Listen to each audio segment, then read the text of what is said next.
En la mañana de hoy estaremos hablando acerca de la porción 67.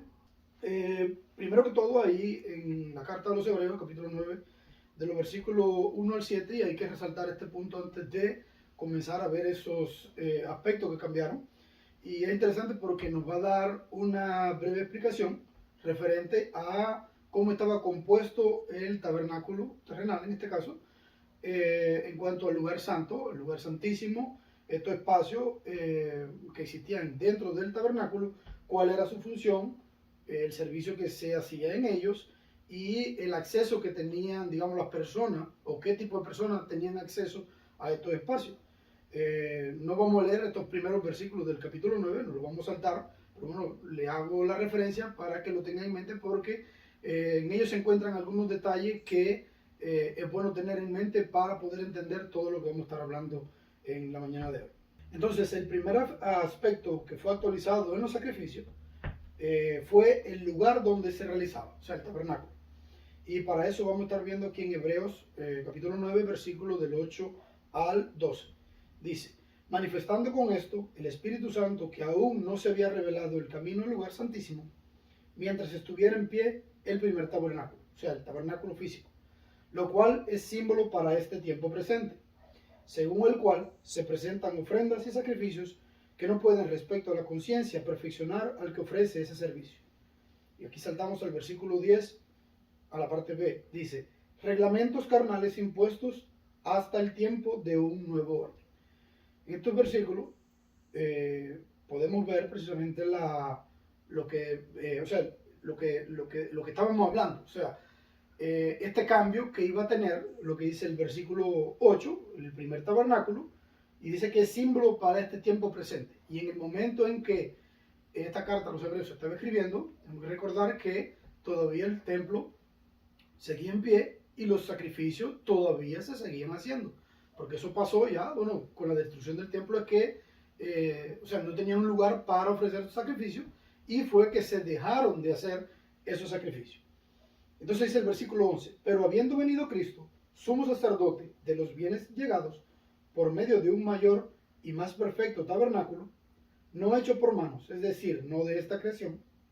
Y vamos aquí al versículo 12, la parte B, dice, entró una vez por todas en el lugar santísimo, habiendo asegurado eterna redención.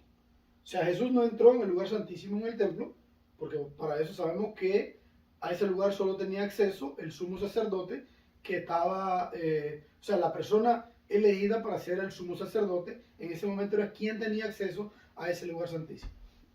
Pero aquí en este verso lo que estamos viendo es la manera en la que cambia el lugar del sacrificio. Que al Jesús entrar en este lugar santo, está hablando de otro tabernáculo que no es ese tabernáculo que ya existía. O sea, no era ese que se representaba en el mundo físico. Está hablándonos acerca del tabernáculo, aquel que se le mostró a Moisés, o ese modelo que se le mostró a Moisés, y es de donde Moisés tomó todo lo que se iba a hacer en esta representación que íbamos a tener en el mundo físico. Entonces, cuando nos dice que Jesús entró al lugar santísimo, tenemos que entender que aquí está cambiando el lugar del sacrificio de este lugar físico que iba a ser destruido. O sea, nosotros podemos entenderlo porque a través de la historia podemos ver lo que pasó, pero en aquel momento muchos de ellos todavía no lo entendían. Pero bueno, la persona que está escribiendo la carta ya entendía esto y podía ver ese cambio. A pesar de eso, como nos dice aquí en el versículo, en el final del versículo 10, dice que eran reglamentos impuestos hasta el tiempo de un nuevo orden. O sea, vemos cómo aquí él podía percibir la manera en la que iba a haber ese cambio de el lugar donde se iban a hacer los sacrificios a un lugar que iba a ser mejor. Recuerden que toda la cristiandad no estaban buscando algo físico, sino estaban pensando en una morada eterna. Por eso tenemos que tener en cuenta todas estas cosas que nos muestran cómo se refleja, las cosas que están físicas. Nosotros como cristianos debemos buscarla en ese mundo espiritual, porque es lo que permanece, es lo que va a ser eterno. Y entonces esto nos revela algo que hasta este momento era oculto, y era que lo que ellos conocían era la representación del templo o del tabernáculo en el mundo material, en lo terrenal, era lo que conocían. Entonces, esto es uno de los cambios que recibe. La mejora, en ese caso, vendría siendo que cambia el sitio donde se van a llevar los sacrificios, quedando reemplazado el tabernáculo terrenal por uno definitivo, por uno espiritual, que es eterno y que es perfecto. Según nos dice aquí estos versículos de la carta a los Hebreos. El segundo aspecto que fue actualizado en los sacrificios es el sacerdocio. Y aquí vamos a tener en cuenta dos puntos que tienen que ver con el sacerdocio. Veamos qué nos dice el versículo 10b de la carta a los Hebreos, capítulo 9. Y vamos a estar leyendo en los versículos 10, 11 y 12. Dice, impuestos hasta el tiempo de un nuevo orden, dice el versículo 10, la parte B, impuestos hasta el tiempo de un nuevo orden. Y aquí saltamos el versículo 11a, dice, pero habiendo venido Cristo, sumo sacerdote de los bienes llegados, entró en el versículo 12, una vez por todas, en el lugar santísimo. O sea, como que, ¿quién era la persona que podía entrar al lugar santísimo? Había una sola persona que podía llegar al lugar santísimo y era el sumo sacerdote. Los sacerdotes normales tenían acceso solo al lugar santo. Y no todos, bueno, tenían diferentes funciones. Pero la única persona que podía tener acceso al lugar santísimo era el sumo sacerdote. ¿Qué nos indica esto? Que Jesús es el sumo sacerdote. O sea, este otro de los cambios. Pero bueno, entonces, como podíamos ver, este nuevo orden nos indica que lo que estaba establecido estaba por ser cambiado.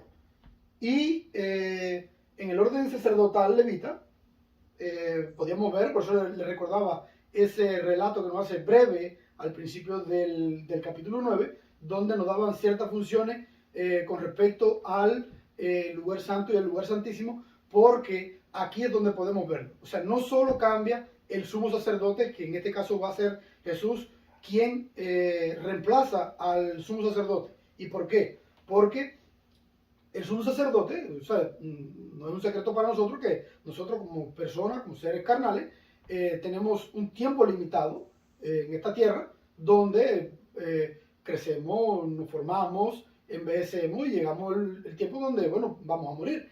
Es lo que pasaba con este sumo sacerdote. O sea, el sumo sacerdote, una vez que era elegido, tenía un tiempo de servicio. Después que pasaba ese tiempo de servicio había que reemplazarlo. O sea, había que buscar otra persona que ocupara, que tuviera, digamos, ciertas cualidades para que pudiera ocupar o reemplazar en el servicio en el templo a esta persona que salía, digamos, de su servicio. Ahora, ¿qué pasa con Jesús? Jesús es eterno. Jesús no muere, Jesús no cambia. Es un sumo sacerdote que es perfecto. Y aquí es donde viene una de esas mejoras. O sea, al Jesús reemplazar en el sacerdocio al sumo sacerdote, ya no tenemos necesidad de buscar a otro sumo sacerdote. Primero, porque es eterno, no necesitamos que cambie. Y segundo, porque tiene acceso a un lugar donde el sumo sacerdote no tenía acceso, que es ese acceso al lugar santo en el tabernáculo espiritual, o sea, en el cielo. Ese tabernáculo que es donde realmente se realizan todos estos sacrificios. Él tenía acceso a ese lugar y el sacerdote terrenal pues no podía acceder allá. O sea, aquí podemos ver otra de las mejores. Pero también nos falta aquí una pieza en el tablero, que es la parte que tiene que ver con los sacerdotes, los otros sacerdotes que servían en el lugar santo. O sea, ¿dónde entran estos sacerdotes? ¿Qué representan? ¿Cómo podemos verlo aquí? Y lo vamos a ver también aquí en el versículo 14, ve. Dice, quien mediante el Espíritu, hablando de Jesús, quien mediante el Espíritu eterno se ofreció a sí mismo, sin mancha, a Dios, limpiará nuestras conciencias de las obras muertas para servir al Dios vivo. Y aquí es donde vemos a través de la función, que es servir al Dios vivo, que era lo que hacían los sacerdotes. ¿Servían dónde? En el templo. ¿Ve? En el lugar santo, diferentes funciones, ya fuera a la hora de lavar los animales, limpiar los desechos, tenían diferentes funciones los sacerdotes que cumplir dentro del servicio que se llevaba en el templo, ya fuera en el lugar santo o fuera del lugar santo, tenían otras, digamos, funciones. Entonces, bueno, aquí nosotros venimos a cumplir con esta función. O sea, una vez que Cristo limpia nuestra conciencia, dice aquí el versículo, de obras muertas, ¿para servir a quién? Para servir a Dios. O sea, nosotros venimos a ser esos sacerdotes que cumplen con esas funciones que se hacían en el templo. Y el otro es que cambia todo el sistema existente del orden sacerdotal levítico, y entonces va a ser reemplazado, más bien ampliado por uno nuevo, que es donde ya no es una tribu de sacerdotes, sino una nación de sacerdotes, que es lo que venimos a hacer todos nosotros cuando venimos a Cristo y somos limpiados de nuestros pecados, para servir a ese Dios vivo. El tercer aspecto que fue actualizado en los sacrificios es la sangre del sacrificio. Y vamos para eso a leer el versículo 12 al 14 del capítulo 9 de Hebreos. Dice, si por medio de la sangre de machos cabríos, ni de becerros, sino por medio de su propia sangre, entró una vez por todas en el lugar santísimo, habiendo asegurado eterna redención. Y no es, cuando dice aquí la sangre de macho cabrío ni de becerro, no es que esta sangre para esos sacrificios no sirviera. O sea, la sangre de esos animales no es que no sirviera, porque aquí el versículo 13 no habla bien, o sea, nos da un indicio de ello. Dice, porque si la sangre de los machos cabríos y de los toros y la ceniza de la becerra rociada de los inmundos santifica para la purificación de la carne, o sea que sí tenía una función. Pero ¿dónde tenía una función? ¿En el mundo cuál? ¿En el mundo espiritual o en el mundo terrenal? En la parte física. Era en la parte física donde esta sangre de estos animales tenían una influencia. O sea, ¿qué representa la carne? Esa parte física, lo terrenal, lo que no trasciende a lo espiritual. Es esa representación física de lo verdadero. Entonces el versículo 14 dice, ¿cuánto más la sangre de Cristo, quien mediante el Espíritu Eterno se ofreció a sí mismo, sin mancha a Dios, limpiará nuestras conciencias de las obras muertas? ¿Qué representa esto? Lo espiritual, lo eterno. O sea, donde la conciencia es lo que cuando te habla de la conciencia, ¿a qué está haciendo referencia? A esa parte espiritual. ¿Ven? ¿Ven la diferencia aquí? Entonces, ¿cuál es la mejora o cuál es lo que cambia? Cambia, en este caso, la sangre de animales aptos y preparados para el sacrificio a ser por medio de su propia sangre. O sea, la sangre de Cristo en este caso es superior a la sangre de estos animales que solo podían tener efecto en el mundo físico, pudiéramos decir. La sangre de Cristo tiene un efecto que trasciende, que va más allá, y es precisamente que va a limpiar nuestra conciencia en ese mundo, va a tener una influencia en ese mundo espiritual.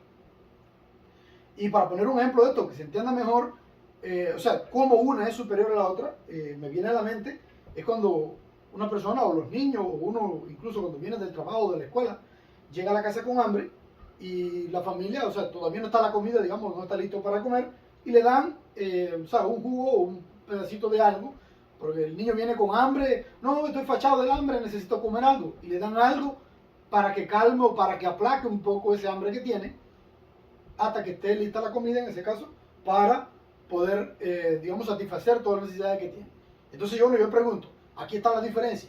O sea, ¿qué es mejor? Que le den un juguito cuando usted tiene hambre, un juguito, hasta que llegue precisamente la comida, que es donde usted va a sentarse a comer todo lo que necesita para saciar, digamos, ciertas necesidades fisiológicas que uno tiene. O sea, ¿qué es mejor? ¿Tomarse el juguito o llenarse con una buena comida? Aquí podemos ver la diferencia. No es que uno sea malo y el otro sea bueno, es que uno va a ser mejor que el otro, uno va a estar más completo que el otro. O sea, en este caso, la sangre de Cristo va a ser, digamos, va a ser mucho más, va a cumplir una función mucho más amplia que la que cumplía la sangre de estos animales que se sacrificaban en el templo. El cuarto aspecto que fue actualizado en los sacrificios es la frecuencia con la que se realizaban. Vamos a leer aquí el versículo 12b, que nos va a mostrar. Dice, sino por medio de su sangre, entró una vez por todas en el lugar santísimo, habiendo asegurado eterna redención.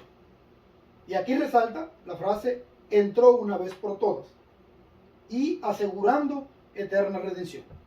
Y en el versículo 26 también vamos a leer, del 26 al 28, que también se va a repetir una frase parecida. Dice, pero ahora ha sido manifestado una vez por todas, en la consumación de los siglos, para eliminación del pecado por medio del sacrificio de sí mismo, y tal como está establecido para los hombres que mueran una sola vez, y después de esto el juicio. Así también Cristo, ofrecido una sola vez para cargar los pecados de muchos, será visto por segunda vez sin relación con el pecado de los que esperan para salvación. Entonces, ¿cuál es la mejor? La mejor es que cambia la frecuencia del sacrificio de ser en múltiples ocasiones o todos los años, sin tener seguridad de que vamos a ser aceptos a un sacrificio que va a ser definitivo, una vez asegurando eterna redención, como dicen en estos versículos. Entró una sola vez por todas, asegurando eterna redención. Y me viene a la mente otro ejemplo también para poder, digamos, entender esto bien. Y es cuando una persona en el campo o en el bosque, hace de cuenta, está haciendo una caminata en un lugar, en el campo, y se cae y se fractura una pierna, digamos, un hueso. Y entonces la persona con la que usted anda vienen y le entablillan, le ponen un palo y le ponen ahí para que, o sea, para no dañar otros órganos o algo. Es como para fijar ese hueso que se rompió. Y cuando lo llevan a usted, digamos, al hospital y le hacen un rayo X, le ponen los equipos para ver si en la fractura, si no son múltiples fracturas, si no se ha dañado algún que otro órgano. O sea, le hacen un análisis más escueto a la situación que usted tiene en esa rotura, en esa pierna rota. O sea, la diferencia aquí es algo temporal que le hacen a usted para traerlo al hospital. O sea, cuando te ponen te entablillan el pie, no quiere decir que usted se va a pasar el tiempo de recuperación con ese pie entablillado, porque bueno, usted no sabe qué pasó, si hay una fractura múltiple, si hay un huesito que se partió y se zafó y está en la carne. ¿Eso dónde se puede ver? Se puede ver cuando le hacen una toma de rayo X a usted en la pierna o en el lugar que se fracturó y pueden ver si tienen, digamos, diferentes fracturas y se van a tomar acción sobre cómo poder organizar todo eso, le ponen un yeso y eso va a ser lo que le va a permitir a usted sanar de una manera correcta. A que cuando simplemente le ponen, digamos, dos palos, le entablillan la pierna, muchos van a entender, y le amarran una soga para que simplemente se inmovilice el pie en ese caso. O sea, de las dos maneras se puede curar. Ahora, ¿cuál cura mejor? Cuando usted se entablille sin saber cómo quedó eso ahí, le puede quedar el hueso torcido, puede soldar mal, no, o sea, tal vez no se sueldan todas las conexiones que tienen que soldarse en ese hueso, toma mucho más tiempo y le va a quedar un poco como chueco. Ahora, cuando usted va al hospital y le toman una radiografía, la persona encargada, el médico, va a tomar acción y va a organizar todo para que cuando crezcan esos huesos y todo se restablezca, aunque quede ese daño que siempre queda, pero va a quedar de una forma correcta. De la misma manera es lo que está haciendo Jesús en este caso. O sea, con los sacrificios que estaba haciendo, bueno, era como un parche, algo temporal. Tenía que hacerlo todos los años, el sacerdote iba, hacía el sacrificio, unas veces eran aceptos, otras veces no eran aceptos. Con el sacrificio que hace Jesús, dice que viene una vez y por todo. O sea, asegurando eterna redención. Y entonces para concluir, vamos a repasar, o sea, partiendo del problema que teníamos al principio, vamos a repasar todas estas cosas que cambiaron. Lo primero que vimos fue que cambia el lugar donde se realiza el sacrificio, o sea, el tabernáculo. El tipo de sacerdocio que ofrece el sacrificio cambia también. El sumo sacerdote viene a ser Cristo, nosotros pasamos a ser parte de los sacerdotes. Cambia la sangre ofrecida en el sacrificio, ahora se ofrece una vez por todas la sangre de Cristo y la frecuencia con la que se realizaba este sacrificio, que ahora se hizo una sola vez y ya no es necesario volverla a hacer muchas veces. Entonces recuerden, ¿qué implican estos cambios y cómo repercuten en nuestra vida? Volvemos a recordar cuál era el problema. El problema era que no teníamos templo físico, al no tener templo físico no podemos realizar estos sacrificios descritos en la Torá. O sea, ahora, si el Mesías, Yeshua, bendito sea su nombre, es el sacrificio definitivo y hemos sido llamados a través de él a recibir la promesa de la herencia eterna, ¿con cuáles sacrificios nos quedamos para hacer hoy? ¿Son eliminados? Claro que no. Ahora, más bien somos llamados a realizar los verdaderos sacrificios a través de Yeshua, con seguridad y sin temor a que no seamos aceptos. Y para eso voy a tomar dos versículos que siempre utilizamos en el Sidur, que nos van, digamos, de una manera clara a mostrar a nosotros, y es algo de lo que venimos haciendo cada vez que nos reunimos a hacer el servicio, Y uno está en Primera de Pedro 2, 4 al 5, y el otro va a estar en Hebreos 13, 15. El primero dice, acercándose a Jesús la piedra viva, desechada por todos los hombres, pero para Dios escogida y preciosa. Vosotros, también como piedras vivas, sean edificados como una casa espiritual y un sacerdocio santo, para ofrecer cualquiera de los corbanotes espirituales de forma aceptable para Dios, por medio de Yeshua HaMashiach. De esta manera, nosotros nos estamos sincronizando con ese servicio en el tabernáculo celestial, donde se está llevando a cabo ese sacrificio que fue una vez y por todas, ¿ve? En ese mundo eterno, ¿ve? Asegurando esa redención. Y el segundo versículo dice, así que ofrezcamos siempre a Dios por medio de Yeshua un sacrificio de alabanza, es decir, un fruto de labios que confiesen su nombre.